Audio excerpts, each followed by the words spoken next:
Good morning, folks. Now, I don't know if you saw it, but late last night I uploaded a video having changed the gimbal and camera on our Mavic Air 2, and an issue that you'll get whenever you replace the camera or gimbal on any DJI drones arose. But in the video last night, I show you step by step how to solve it, and basically the issue is where the gimbal's yaw points off in one direction or the other, and this is how you centralize it. But anyway, in more news, the latest version of the DJI Fly App was released just a couple of days ago on iOS, and it's coming shortly to Android as well.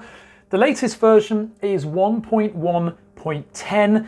There's not really a lot to say about it. In fact, the only actual update that's registered here is fixes app crashing issues and improves overall stability. So this doesn't look to be a particularly exciting update, unfortunately. However, I would imagine that this update largely is related to smart controller, potentially compatibility issues. So maybe the same update will end up being deployed to smart controller, or maybe it's to introduce support for another new up and coming product. Now, we did talk about the Mavic Mini 2 possibility in a live stream not long ago. And I wonder if maybe this update is to gear the app up ready for that. Now, obviously DJI do have their big launch event tomorrow.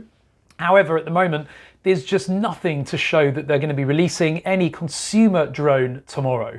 There's no teaser images, there's just nothing. It's all about the Ronin gimbals, unfortunately. The images in the teaser are the new gimbals that are coming out, we believe.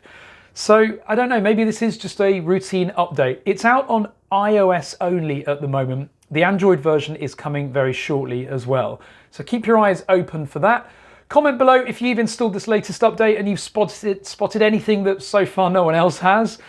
Give the video a thumbs up or a thumbs down if you're just a bit stupid. And hit that subscribe button. Thanks for watching, guys.